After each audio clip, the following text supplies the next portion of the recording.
that most organisms produces large number of great offspring than more than they can survive. They produce large number. Then he didn't even stop there. He said the size of a given population remain fairly constant throughout the period, although it might fluctuate. I think we have written that in our notes. We have that the large number produced will continue if you have 1, 2, 3, 4, 5, 6, 7, 8, each and every one. Now, in order as well to disprove what General Marx said, that in times of he came up with what we call natural selection.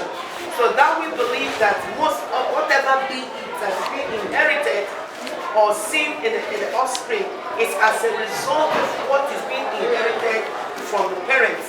But one funny thing is that he cannot really say how. He believed that the variations and the differences and similarities noticed among offsprings or offsprings of the same parents or between the offspring and the parent is as a result of what is being inherited, not as a result of specialization because you kept on using some organs and they become so perfect in their use and you cannot transmit it to your offspring. No, he believed that there is something that had to do with inheritance being transferred from parents to offspring, but he cannot really explain how did these differences flowed from parents to offspring, and that is how Gregor Mendel came in, trying to show that, or trying to explain that whatever be the differences inherited or similarities from parents to offspring is as a result as well agreed is being inherited, but that is true gene,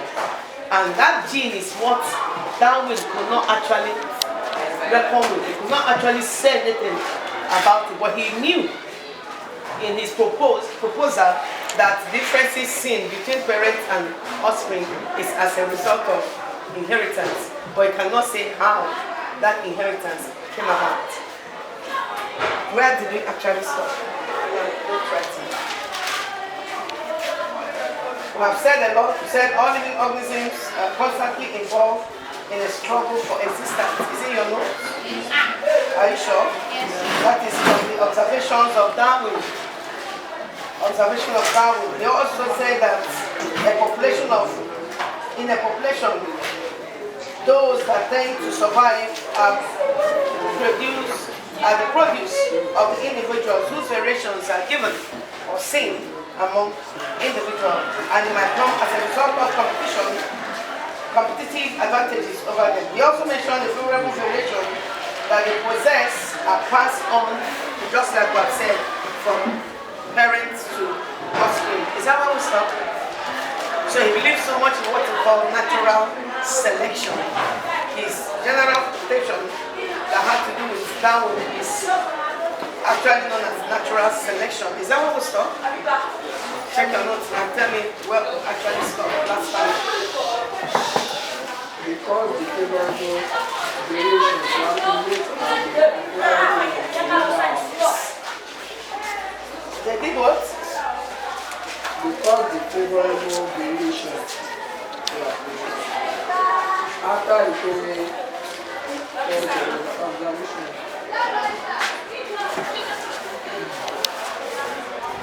Let me see this. This one like this is alright.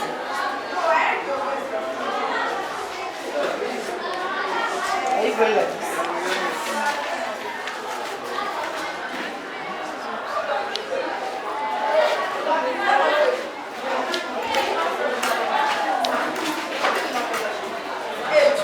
Okay, Darwin identified the main environmental pressures to be the main cause of natural selection, environmental differences, or the pressure to be the main cause of natural selection. So the cause is being made or made the favorable conditions to accumulate, while the unfavorable ones to wither out. So the favorable ones are being inherited and the made the unfavorable ones to wither out. And that is that about what he said. So they cause the favorable variations to accumulate and the unfavorable one to wither out. Your favorite one to be weeded out. Okay? That's a paragraph. Over thousands, let's go. Over thousands of generation. Over thousands of generation. Over thousands of generation. Favorable variations, naturally selected. Over thousands of generations. Favorable variations, naturally selected. Naturally selected to give rise to new species from ancestral species. They are naturally selected to give rise to new species from ancestral species. Full stop. I said over thousands of generations, favorable generation or generation, over thousands of generations, favorable variations that are favorable to offspring, naturally selected to give rise to new offsprings from ancestral species. That is one of the major beliefs of Charles Darwin. Full stop. Paragraph. Therefore, according to Darwin,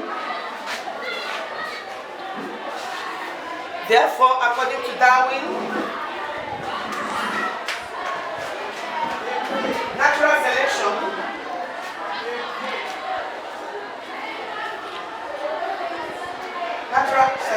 acting their environmental pressure, natural selection acting the environmental pressure,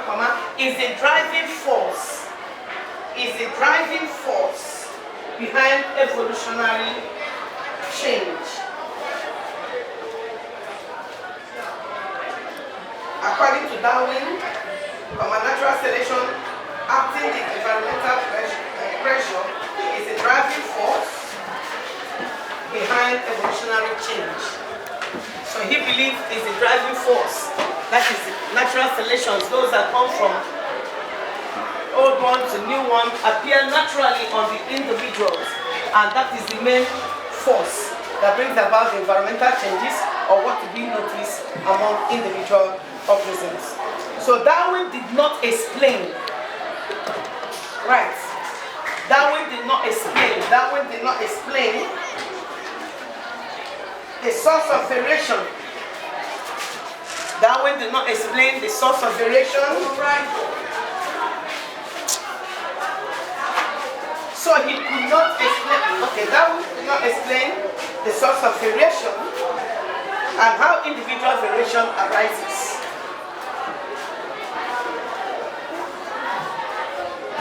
Darwin did not explain the source of variation and how individual variation arises. He knew there are differences. He knew there are similarities observed from parent to offspring. Now he, in his own, he called it natural selection. But he cannot actually explain how these differences, how this variation, the source, how it came about. But he believed there is variation between parent and offspring. That is his own natural selection. He said that it has been there, noticed from new individual, which comes from the old one, which is the parent. But he cannot explain actually how it came about. And at the same time, he refused to accept the Lamarck's theory of evolution, where organs are being used for a long time. After use, it becomes so specialized. So the one that were not used are thrown away, like he used giraffe. So that one that becomes highly used and also becomes specialized is the one that is being noticed and transmitted to offspring. But Darwin and some other scientists in that 1858 do not believe. He carried out his own proposal and noticed that most of the differences, there is no way what is from the environment or environmental differences or the variation can be transmitted from parents to offspring. But he believed there are differences. But he could not explain the sources of those differences noticed among individuals.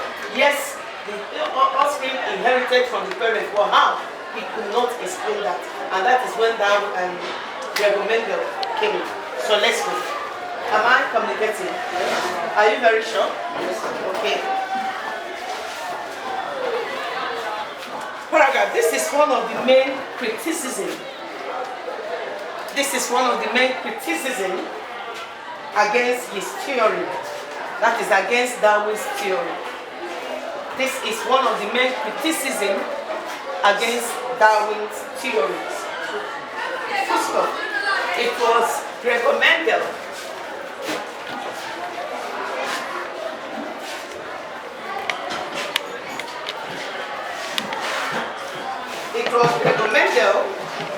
an Australian monk or an Austrian monk. What is a monk or who is a monk?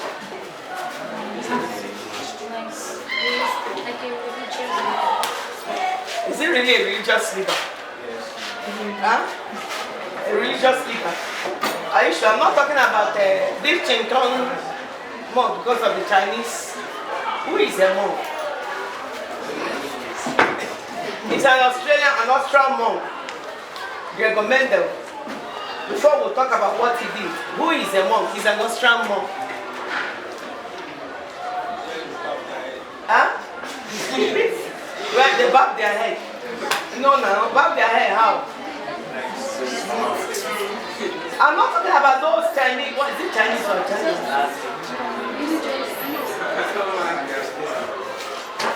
Okay. Who is a nun? N-U-N. Maybe, huh? Who is a monk?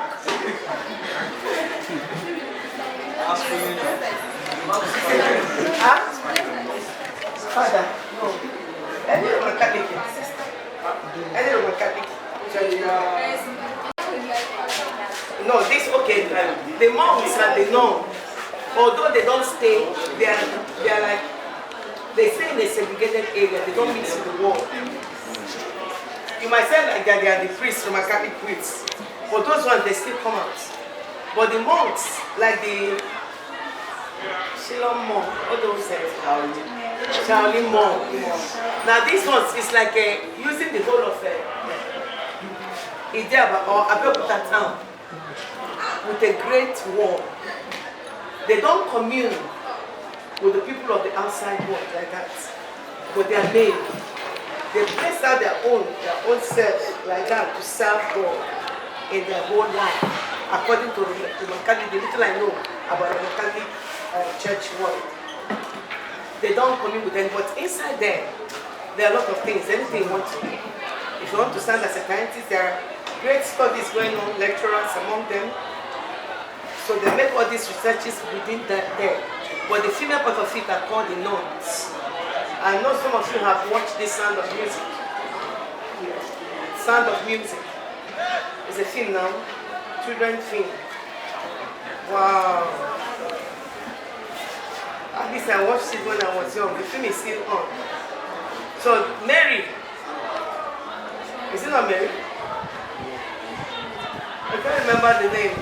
She was a nun, but she always sneaked out of the monastery to go and play, sing music, and let that sneak in. That is not what we're talking about, but that's the female aspect of the monk, as we said. So they stay in their own world, no going out. Like that, everything, famine, everything goes on in that place. So Gregor Mendel was an Austrian monk that he does a lot, he's the father of genetics. He has carried out a lot of research that has to do with human and inheritance, transmission of characters or traits from parents to offspring, how it came about. So when Darwin cannot explain what is the source of the variation that he saw or noticed among offsprings, they're comparing with the parents. He saw some similarities, he saw some differences. He believed that similarities or the differences or whatever I saw in the offspring is being inherited from, but he cannot say how it came about. You just tag it as a natural selection. Naturally, it was selected for the offspring to look like the parents. Am I saying something now? Yes. So it was Gregor Mendel who looked at it and disproved and criticized with other scientists that actually Charles Darwin did not get it right in terms of differences, in terms of similarities noticed between parents and offspring. So Gregor Mendel, in his own research, now found out that that thing came from a factor found in the parents and known as gene. Did I say something?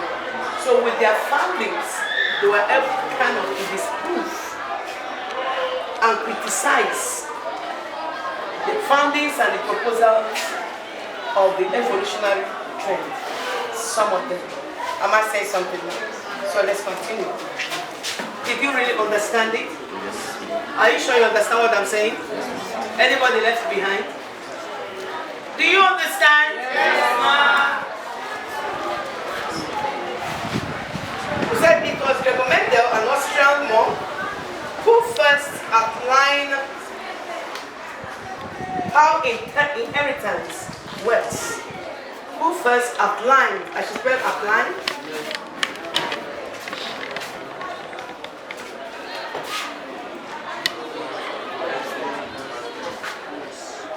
How inheritance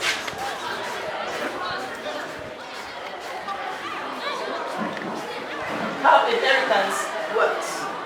So it was Gregor Mendel in criticizing, since that Charles Darwin cannot actually give a full account of the source of the differences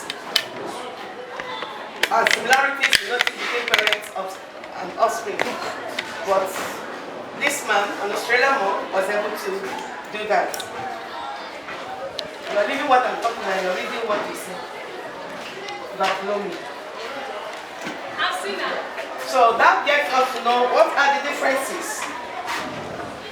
What can we say about the differences between Charles Darwin's theory and Jean Lamarck? How many of us have seen that question? And well, you have. Did you see Neko? Others, you have not seen such question. So which means you have not been reading. You are not reading biology. You say yes. If you don't have to.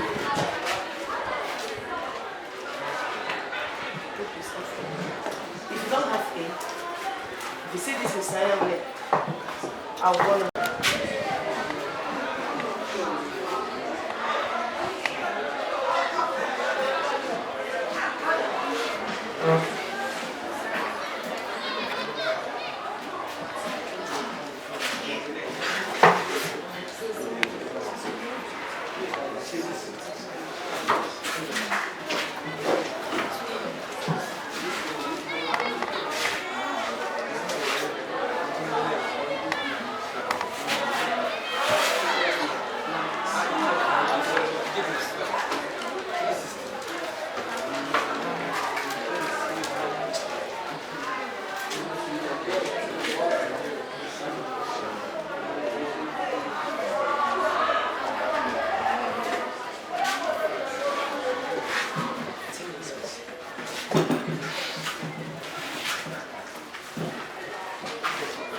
I hope you know that anytime you see questions and why they ask you differences in anything in biology, you must tabulate. I'm sure they must have told you that. You must tabulate. If you don't tabulate -1, even if you did not score anything, that -1 will be taken from you want to score. So both practical and theory, once they ask you to tabulate, and it is more than, even if it is just one answer, list one difference between you tabulate it and write either specimen or this. If it is a theory, you write whatever they said, you tabulate, and they must correspond. Did I say something now? Yes. It's the same thing now. Differentiate between, write similarities and contraction between. So if they say similarities and differences. The similarities, it doesn't matter. You can just say both are. present in both, you don't need to tabulate. But when they said tabulate between or list the differences, most times they don't use the word tabulate again, differentiate. It might say list the differences, because there are some people that might not understand what it means, differentiate. Check most of the questions. You see, list the differences between so. Is that clear? Is that clear? Yes, ma'am.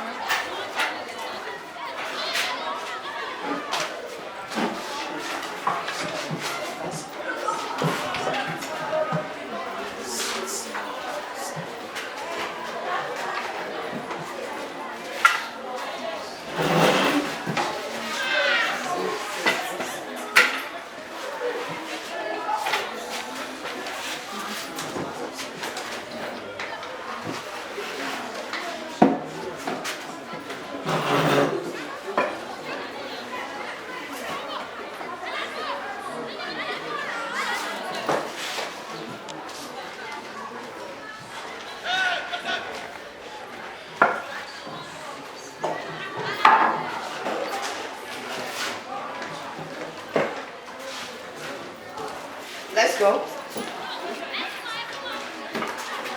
So Darwin's theory of natural selection, or you might say that Lamarck's theory of use and disuse. So we have the first one. We said variations.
and the offspring now inherit it. Their use and disuse. But when it comes to Darwin, he believed that species that are fittest for the environment contribute more offsprings or the next generation. Those that are fittest may be strong with viable, good characters. They produce more offspring than those ones, but how? And they are being transmitted from parents to offspring. That is one of the major differences. Darwin's theories of evolution of natural selection and Lamarck's theory of evolution of natural selection. We are still following to look at some of the things that Darwin found out in his proposal and research, and that is what we call adaptive radiation, convergence, and also divergence. Are we still writing? Are we still writing? Can we clean the board? I said there are other things also that in the purpose of research of Darwin, he was able to find out some things in terms of adaptive radiation, convergence, and divergence in terms of evolution. So what is this adaptive radiation? What is convergence? What is divergence that Darwin was able to carry about? I need to clean these on the board. I say right now. Which third one? Heredity. Heredity variations are transmitted to offspring. Sorry? Heredity variations. That is what Darwin, but Darwin cannot say how. While Charles Lamarck said characteristics acquired through use or disuse are transmitted to offspring. Acquired through use and disuse are transmitted. But he is saying that heredity variations are transmitted to offspring. Do I clean the board? You sure? Okay, let's look at some other things that Darwin did.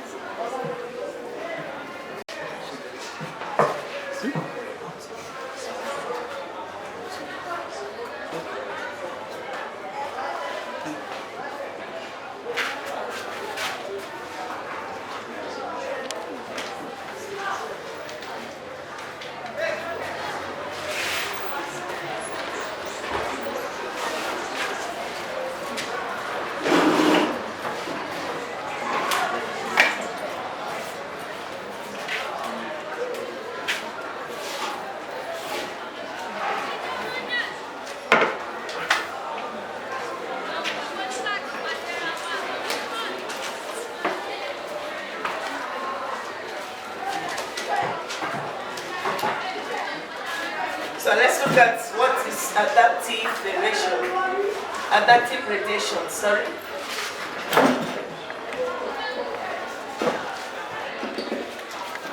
Adaptive radiation. This is a process. This is a process by which a particular species this is a process by which a particular species evolves EV or LVS, evolves and gives rise to many descendants. It's a process by which a particular species evolve and give rise to many descendants. And give rise to many descendant species that occupy different ecological niche. Different ecological niche.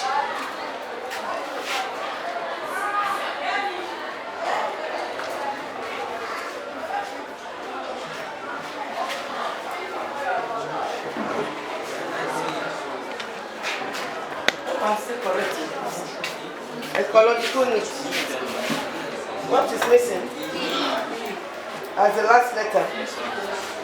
So what is ecological niche? You came across this word in your SS1. Huh? The role of an organism in and the environment. Is it correct? Then no.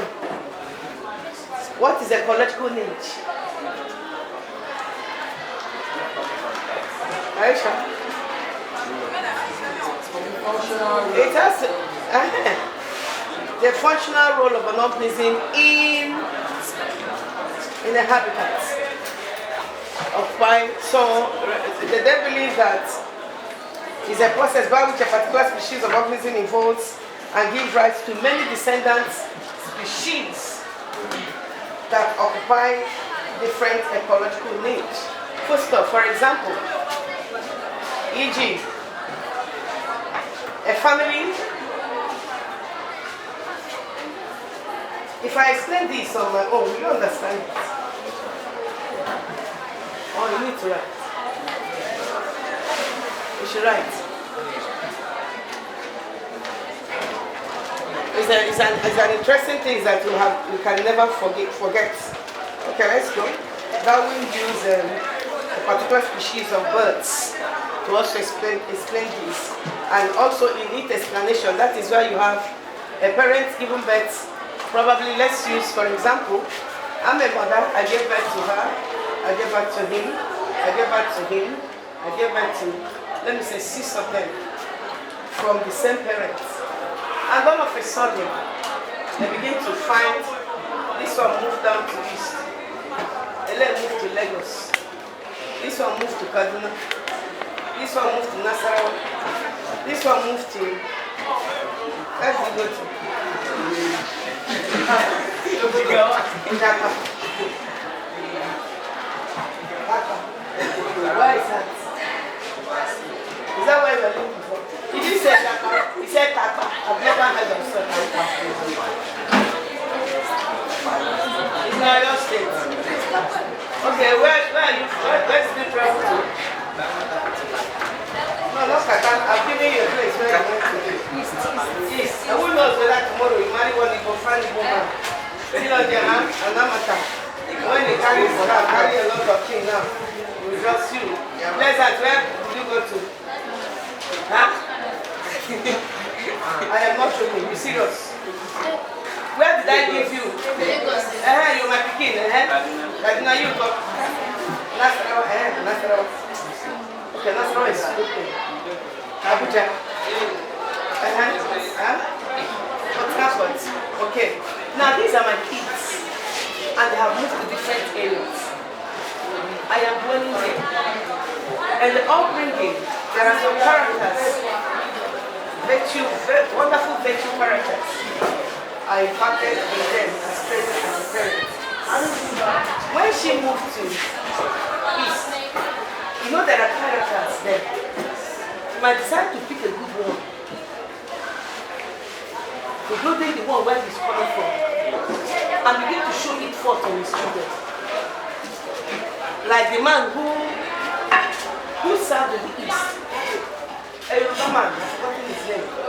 He served in the East and realized that the Easterners are seriously into business. So after the service was okay, he later went back to go and do his master's. Business, when he finished, he went back to learn in the East and built the first business school. It's the biggest one in Nigeria. I don't know compare with West Africa. Now he studied there. She went to the East and started developing her own family. She went to Lagos and started developing her own family. Remember, all of them are from me. He went to Nasarawa and imbibed good things and began to show forth on those kids. This one went to Kaduna and also married there and began to train and bring up his whole family. He went to Abuja, did the same, Port Harcourt. And one Christmas day, all of them came home. Or probably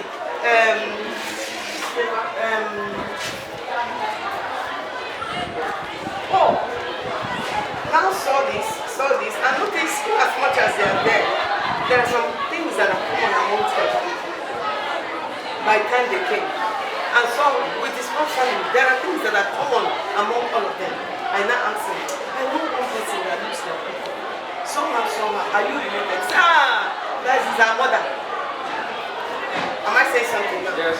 Now, that is me giving birth to these descendants of species, but acquiring different characters, but from one source. But things are being noticed among them. That is what adaptive gradation stands for, and by Charles Darwin. So he tried to explain that using a species of birds, apart from family, we are from the same, but a species of birds known as finches. That's right.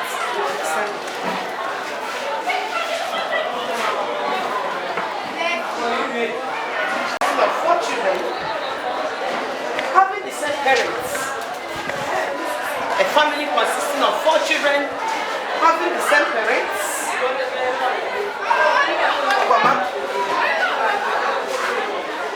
And origin.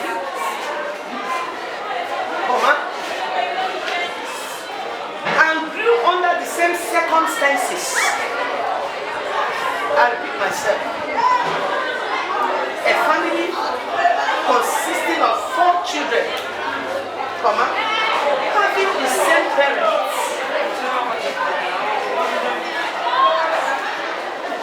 and origin, grew under the same circumstances,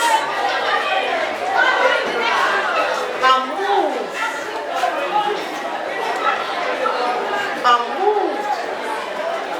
to different places. For a better opportunities. And move to different places for a better opportunities. First of all, now, each of them, I'm trying to explain, you understand my little explanation now. Now, each of them has their individual adaptives.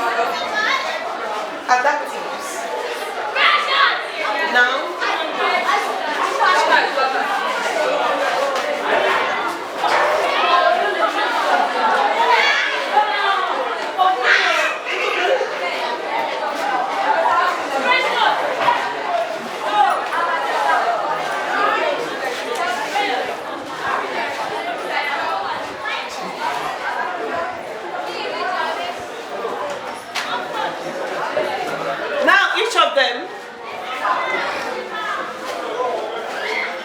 has their individual adaptives according to their lifestyle. According to their lifestyle and place they stay currently. According to the lifestyle and place they stay currently. Full stop. Do you understand it? Are you very sure? First of all, it is seen, S-E-E-N. It is seen that the lineage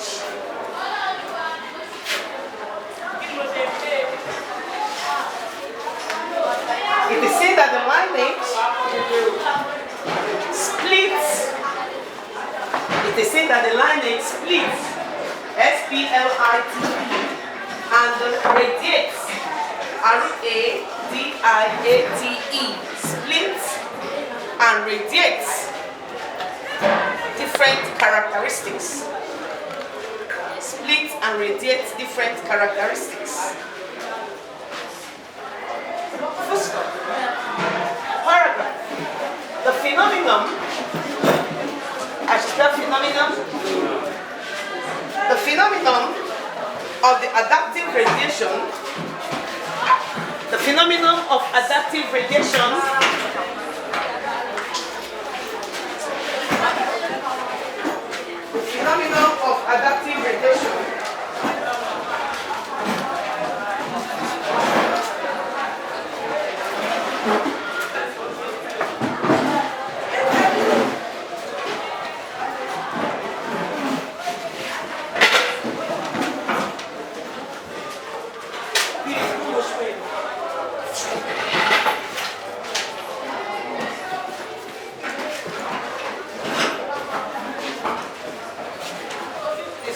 phenomenon of adaptive predation was first observed by Darwin. The phenomenon of adaptive predation was first observed by Darwin when he traveled to a place called Galapagos.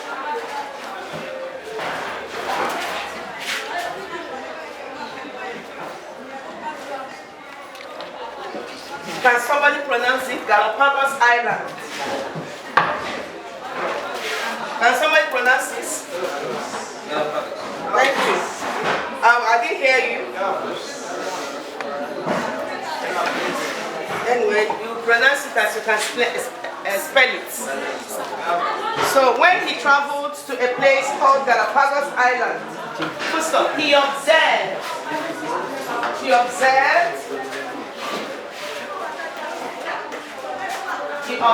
there, T-H-E-R-E, that there was finches.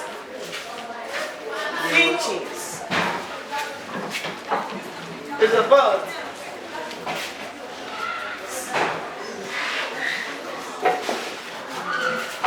Can somebody pronounce it? Again? Good. It's a bird. Finches. Finches. Observe that there was finches.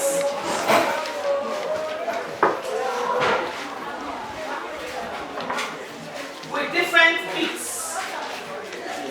Beaks. B-E-A-K-S. He observed that there are finches with different beaks. Finches with different beaks. First off, so he concluded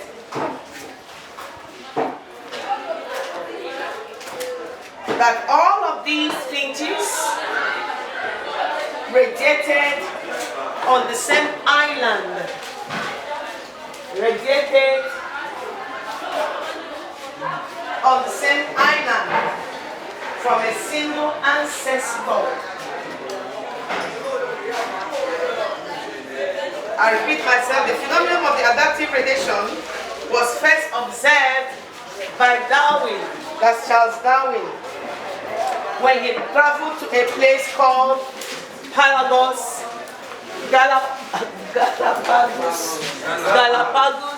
Island. When he traveled to Galapagos Island, there he observed that there are finches with different beaks. Full stop. So he concluded that all of these finches, please put double E, okay, all of these finches radiate from a single ancestor. From a single ancestor.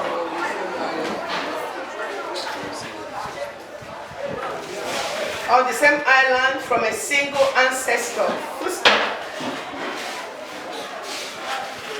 On the same ancestor of finches. Finch, F-I-N-C-H. All these finches developed beaks according to the kind of food available to them. All these finches developed beaks according to the food available to them. According to the food available to them.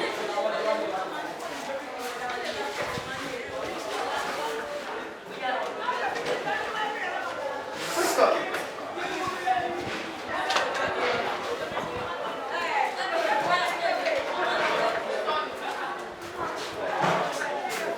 hence, they evolved from conventional, C-O-N-V-E-N-T-I-O-N-E-D,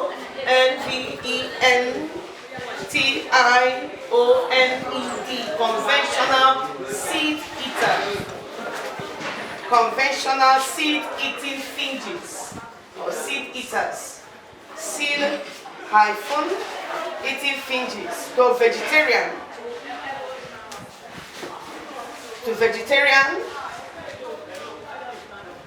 and insectivorous finches.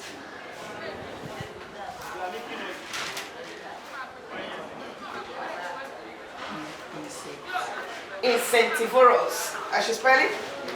You write insects. T-I-V-O-U-S. Insectivorous finches. Give me another name for insectivorous finches. Carnivorous. Give me an example of a carnivorous bird. Let me solve this. Venus flytrap. So in his findings, when he got to Galapagos Island, he saw these finches.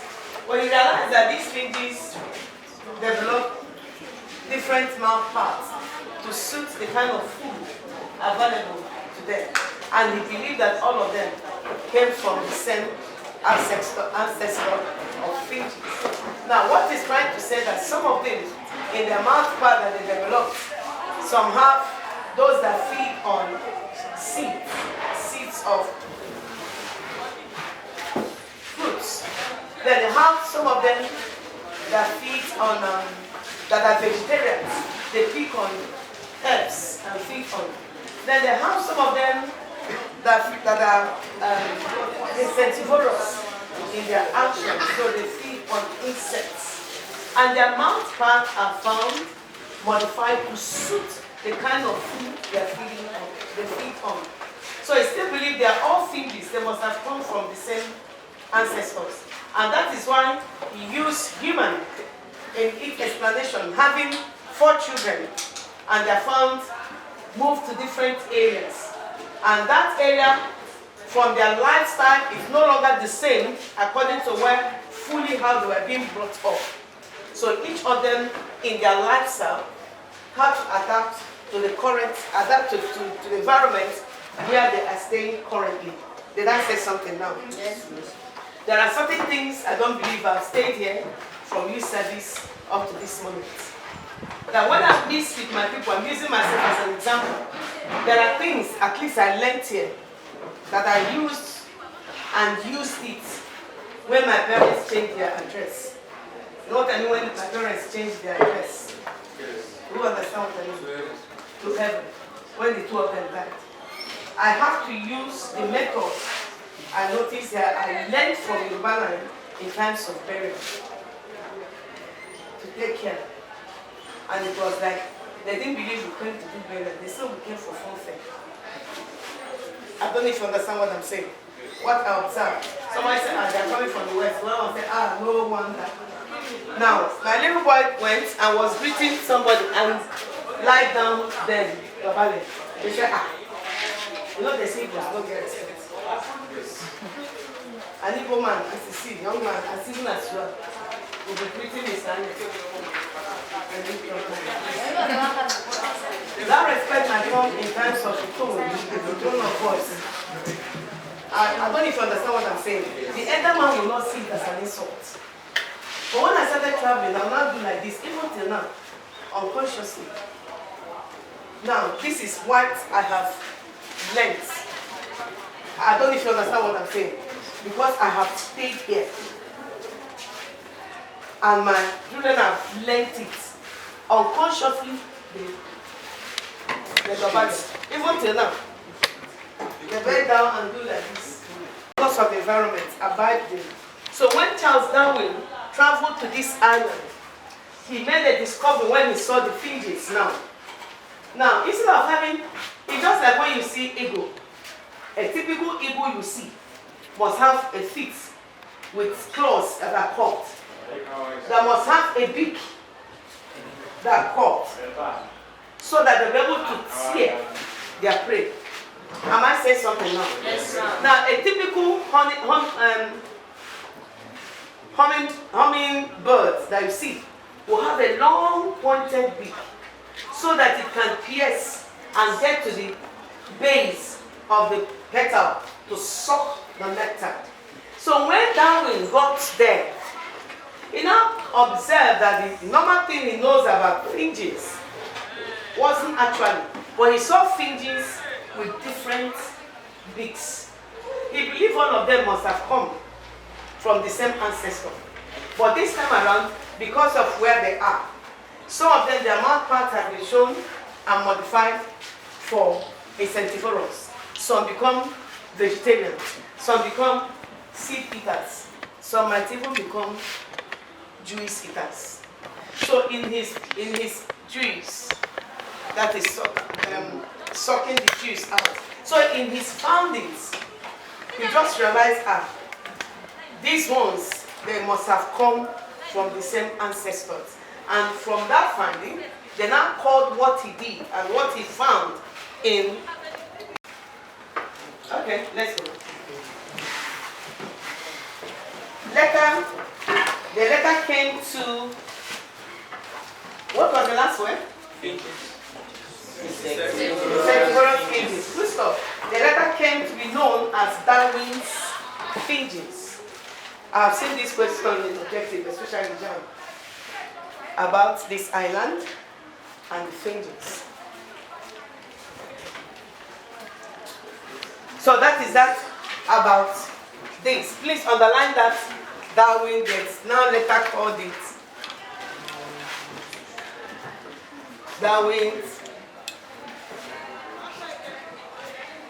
finches. So let's look at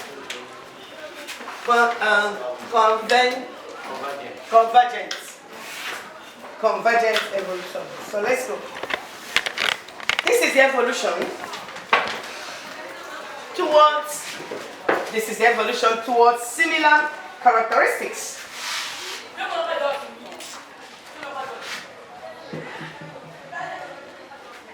This is evolution towards characteristics is unrelated. That is unrelated characteristics. Evolution towards characteristics is unrelated, resulting from adaptation to similar environmental conditions. Resulting to adaptation to similar environmental conditions. I repeat myself. Under conventional evolution, that should be your side topic, conventional evolution.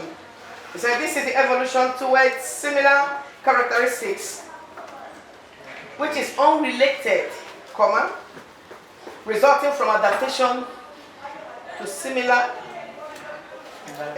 environmental conditions. Full stop. These unrelated species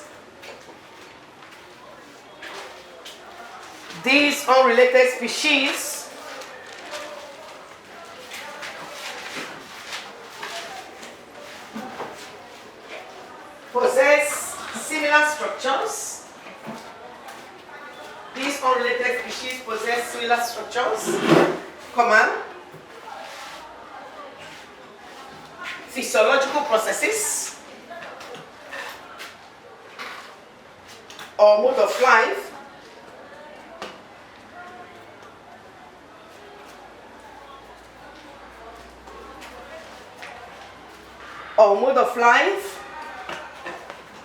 that does not have any close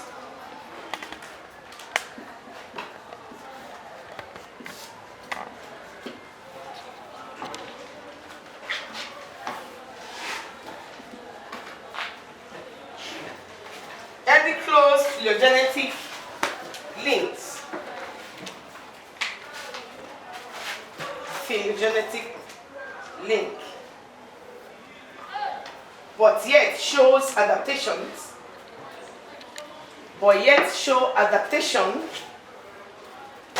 in performing similar functions. I repeat myself. I said these unrelated species possess similar structures, physiological processes or mode of life that do not have any close phylogenetic link, but yet shows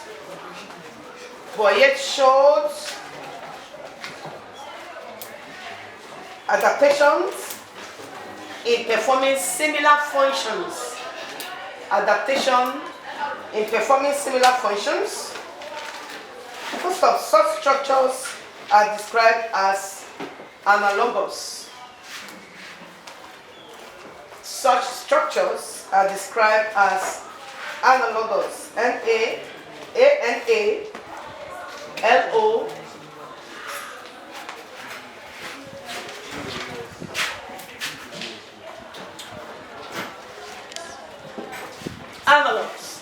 analogous structures. Such structures are described as analogous structures. Full stop. The existence, that should be a paragraph, I will explain, don't worry. The existence of analogous structures. Existence. I should spell it.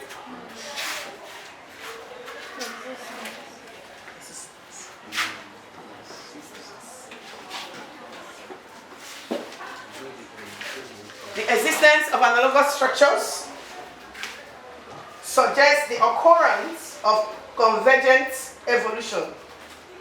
Suggests the occurrence of convergent evolutions.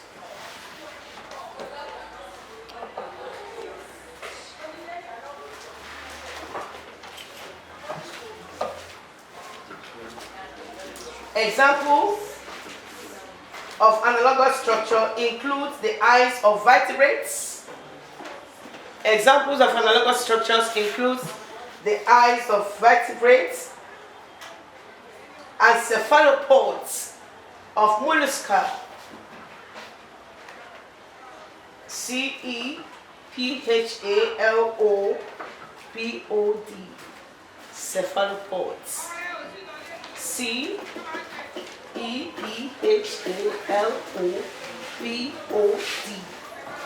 Cephalopods.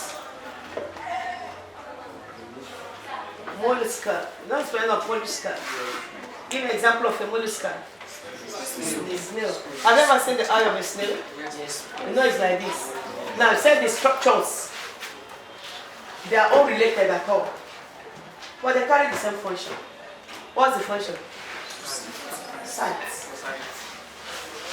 With that of vertebrates. They are all related structures. That's what we call convergent evolution. But because of this, some of them believe that both vertebrates and some of those organisms, they evolved from the same ancestors.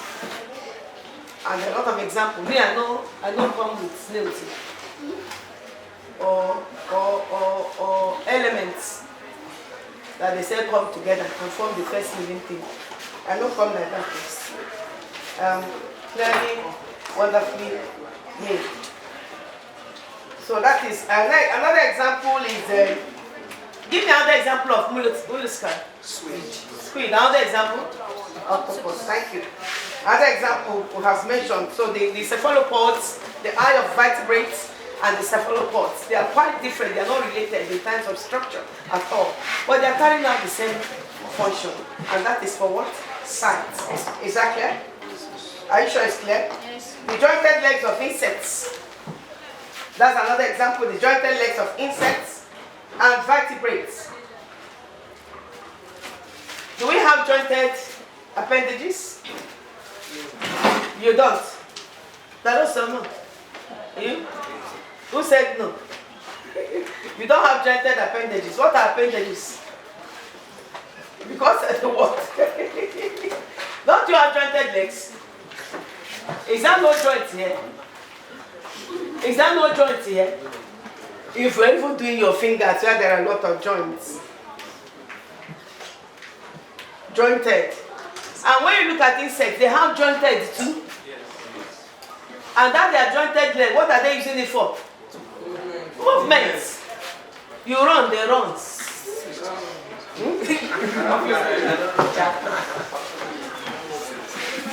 How many of you have tried to kill cockroach?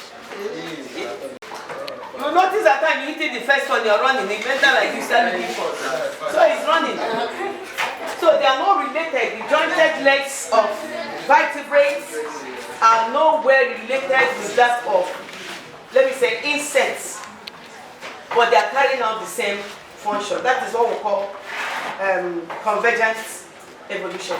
They have characteristics, characters or traits or organs of parts of organism that are not related at all, but they carry out, in as much as the structures are different, but they carry out the same functions. And we have seen that evolution. And the same person is still the same person that we're able to find out this. Am I saying something now? Did I say something? Yes. You sure I said something? So another thing is the wings of insects and that of bats. Bat is a mammal, isn't it? And they have wings. Have you seen the wings of bats? You know when they hang, their head is down. But when you look at the way it is, it looks like a butterfly. The structure is almost similar. Even that of butterfly, especially moths. You know moths? You know they are bigger than the normal butterflies. And they have the same color set. I know when we were growing up as a small child, when we see it, we say this one are witch. Even till today, so people believe that bats are witches. But the only thing, because mostly they are nocturnal, is here we see bats in the day. They are nocturnal. And they are mammals. They are mammals. They are classified under mammals because they have fours, hairs. Oh, Mope. Science 1. So the wings also, they are unrelated, but they carry out the same functions. Is that clear? So that is it about convergent evolution. Please, in terms of question when you're asked to, maybe they'll just write it down, ask you to write short notes about it, or you see an objective. This is what it is all about. And unrelated structures, but they carry out the same functions found in organism, belong to which of these? They might put evolution there. They might put they might not even put convergence. They might just use the word evolution. And they might bring adaptation as a topic.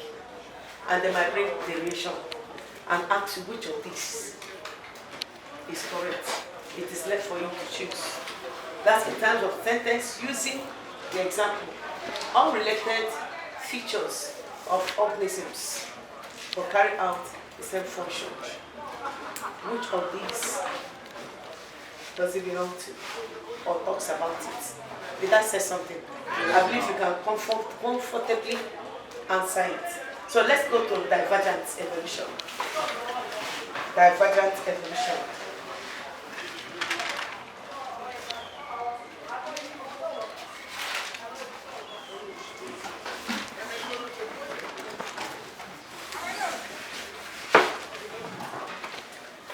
This is the evolution of one or more closely related.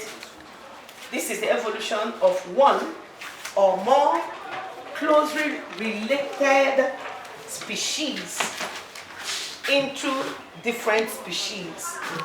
Closely related species into different species. That is divergent evolution.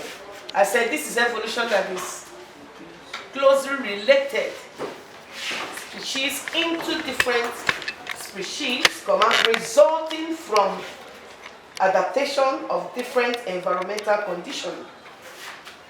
Resulting from adaptation of different environmental conditions.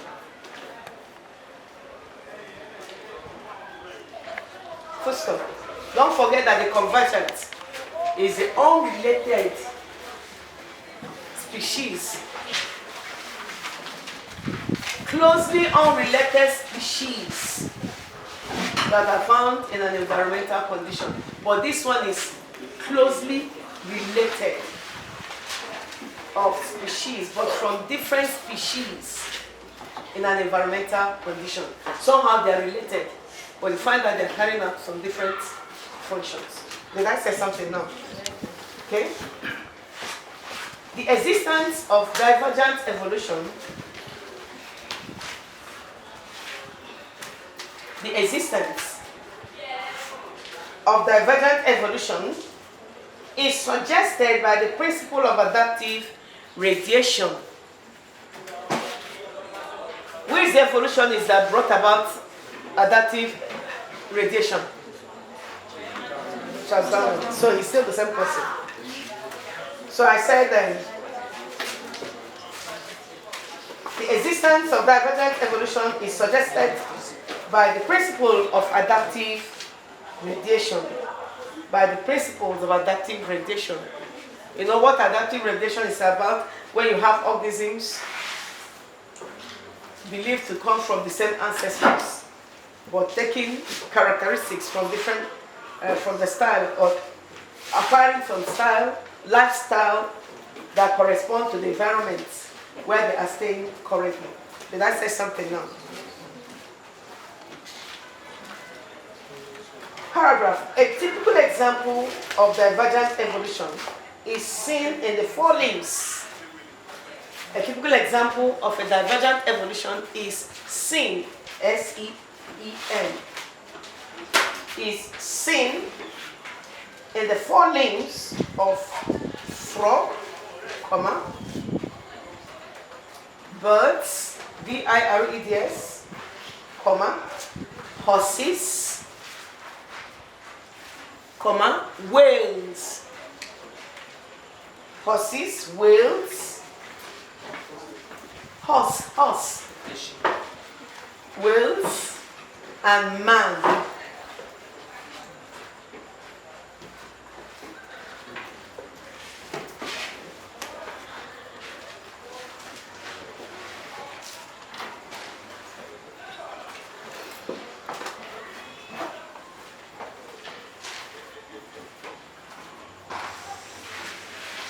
First off, it is observed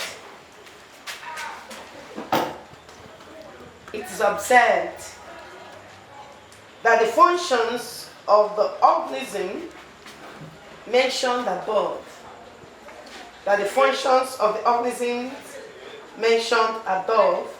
have the same plan, but they actually perform different functions. Have the same plan, but they actually perform different functions. In bracket, homologous structures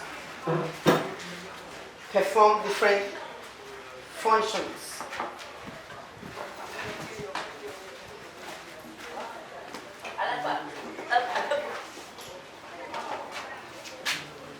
Homologous functions. Homologous structures, full stop. This is as a result of adaptation of different environmental conditions. This is as a result of adaptation of different environmental conditions.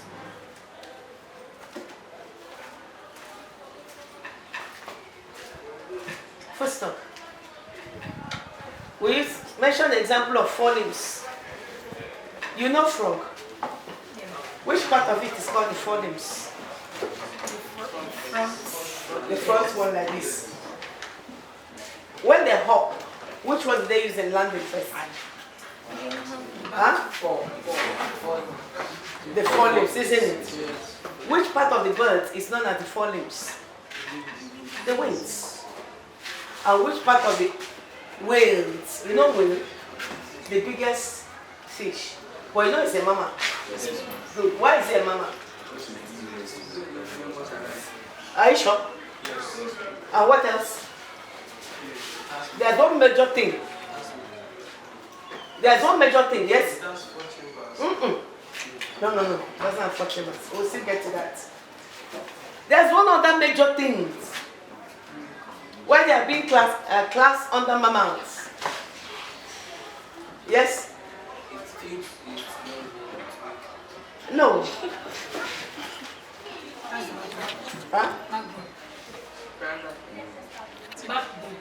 No? Huh? Bird limbs. Who knows?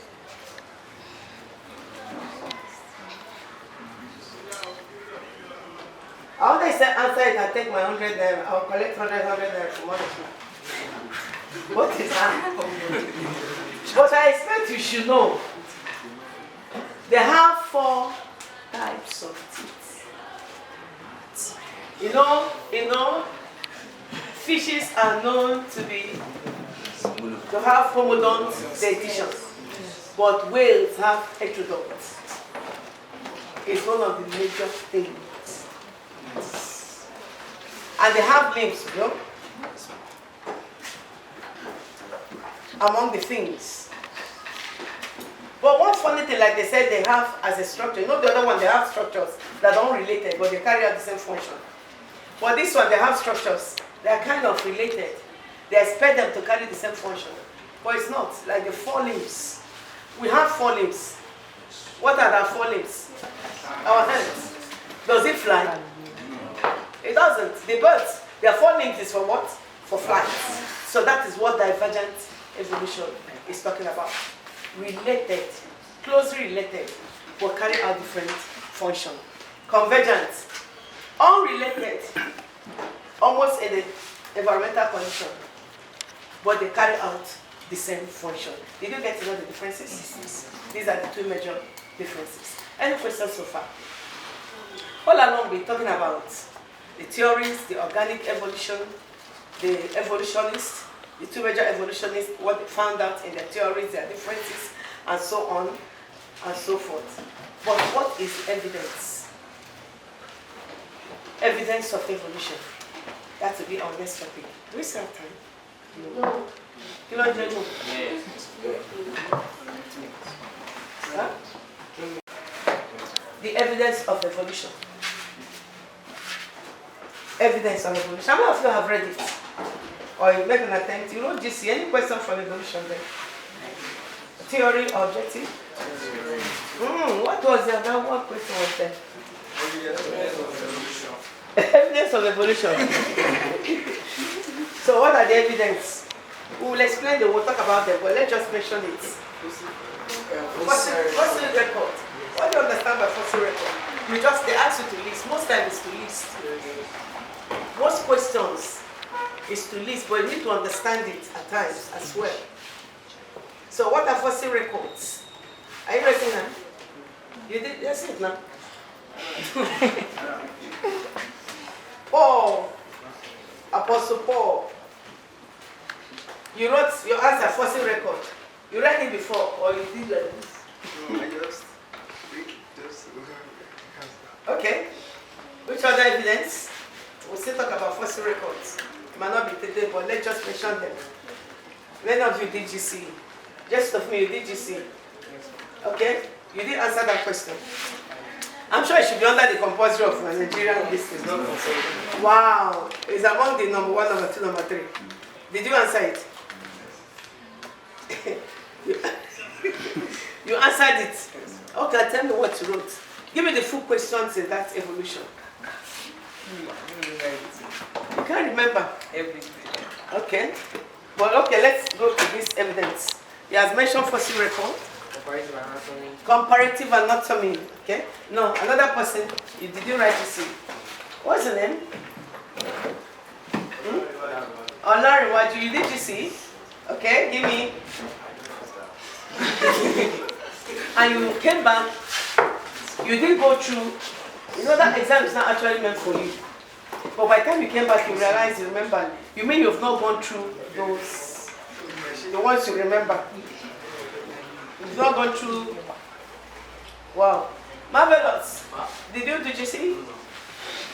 You? No? You did? You did it? Huh? You did NECO? All of them external exam. Is there no question in NECO that had to do with evolution? It must be an objective. It must. Bring the question on Friday. I want to see it. The objective. All right. Jonah, you mean you've not gone through these things? Pleasant. You did. Oh yeah. Give me. He has mentioned comparative anatomy. He has mentioned fossil records? It's up to 6 or 7. Yes, darling. Evidence of vestigial organs. Thank you. Vestigial. Evidence of vestigial organs. And that vestigial can also be recorded and found under what he said in terms of explanation. Okay, any other one? Their menu. You did? Elijah? You didn't know it. And when you finish, you have not done correction up to now. Go down. Adama. You didn't do the GC? Yes, Did you do GC? no. My darling. No. Why are you shaking your head? You didn't do? Yes. No, ma. Ishabi? No, ma. Adam? Cecilia? You did? You didn't answer that question. Geographical? Okay. What of embryology?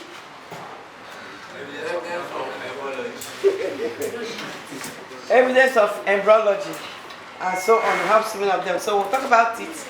We'll start from there tomorrow. Okay? We'll still do our corrections on practical. I leave before the practical. So I'll give you some of you. I don't know what to do there. So I just copy yourself. And the diagrams are so wonderful.